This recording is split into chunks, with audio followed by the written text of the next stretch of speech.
يا صباح الخير على قلوبكم. تعالوا بقى نعمل مع بعض شوية فول زي الزبدة. بجد كهرمان قد ايه، لونه خطير زي ما انتم شايفين. قوام ونظافة وحاجة كده.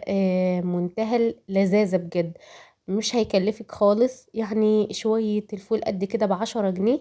انا هخليك تملي حلة بنص كيلو من الفول بس.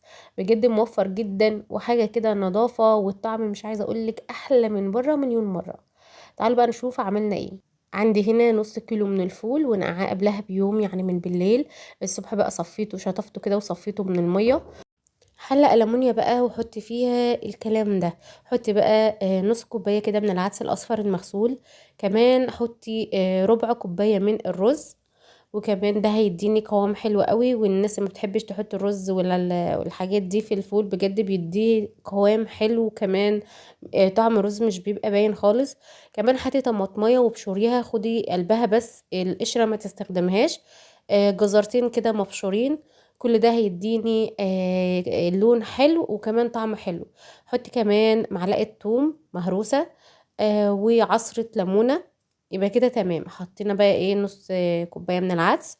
طماطمايه كده بشرناها، خدنا قلبها بس. وجزرتين وربع كوبايه من الرز المغسول وفصين توم كده ايه مهروسين.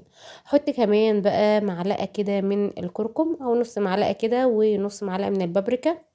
وبعد كده هحط على الكلام ده كله ميه مغليه. لازم تحطي ميه مغليه علشان الفول ما يجلدش معاكي. واول لما تلاقيه برضو الميه بدات ان هي تقل، زودي ميه مغليه، متحطيش ميه خالص بارده. كل ده بقى ايه هنحطه على النار. يدي غلوه كده بس كده مع بعضه، وههدي النار عليه خالص. اي ريم بقى بيبقى على الوش كده بشيله كده بكل سهولة خالص وبكل بساطة. بوطي النار وبسيبه يستوي على مهله. ساعة بقى ساعتين زي ما يعد. هو مش هيغيب، كده كده احنا نقعين الفول وبنزوده بمية سخنة، مش هيغيب قوي معاكي. ايدك بقى فيه وكل شوية بص عليه وقلبيه كده لحد ما تلاقيه استوى وبقى زي الفل. زي ما انتوا شايفين اللون يتحدث عن نفسه. بجد لونه جميل قوي والقوام مش عايزه اقولك. هنا بقى خلاص بعد ما استوى بجد حلو قوي. جربوا نفس الطريقه، ما استخدمناش بقى فول مدشوش ولا اي حاجه، وطلع بالقوام اللي انتوا شايفينه ده.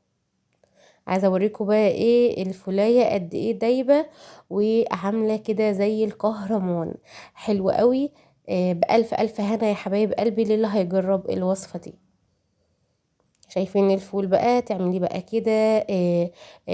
تفرمي بقى في الخلاط زي ما انت عايزه. سيبيه بقى يبرد كده، في ما يبرد خالص حطيه بقى في اكياس. الكيس كده على قد الفطار. وحطيه في الفريزر. وقبل ما تيجي تحضريه طلعيه بقى من الفريزر كده ووضبيه. هتاكلي احلى فول. بجد تكلفته يعتبر هو مش متكلف اي حاجه. هاتي بس نص كيلو من الفول. هيعمل لك حلة ما شاء الله اللهم بارك. تاكلوها بألف هنا. هنا بقى كنت جايبة الفول، قلت اما ايه اعمل شوية كده في الكبة او الخلاط مع شوية ملح شوية كمون. عايزة شطة حطي. افرم بقى ايه في الخلاط كده وهيبقى زي الفل معاكي. نفس لون بره بس انضف من بره بكتير. ايه رأيكم بقى؟ شوية فول مش عايزة اقول لكم. اتمنى انكم تجربوا الوصفة دي بتاعت الفول. في طرق كتير وكل واحدة بقى ولها طريقتها في عمايل الفول. قلت بقى اما اجيب شوية طحينة كده، جبت معلقة طحينة وحليتهم بشوية مية كده على السريع. بشوية رشة بسيطة خالص كده من الملح وشوية كمون. وقلت احطهم على الفول.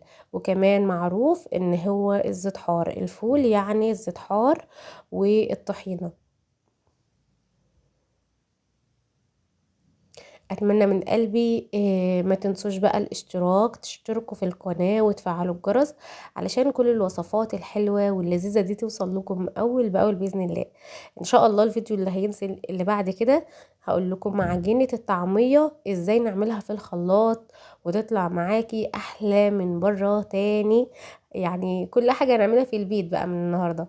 هنعمل الفول، هنعمل الطعمية، هنعمل كل حاجة في البيت، مش هنشتري اي حاجة. عشان الحاجة ترخص يا جماعة. الحاجة رخصت ولسه برضك ماسكين ان هي برضك غالية والكلام ده كله.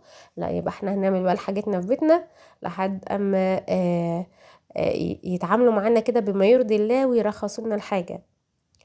الفول بقى زي ما انتم شايفين كده، الطبق كان مليان قوي، فقلت لا يعني انا هنقله في طبق يعني ايه ياخد راحته يعني. منظر الفول خطير خطير بجد. ايه رأيكم بقى؟ تحفة فنية. مش عايزة اقول لكم بقى ايه، اشكر لكم فيه كتير. انا هسيبكم انتوا تجربوا وتحكموا بنفسكم. استنونا الفيديو الجاي. احلى اخواتي الدنيا، سلام.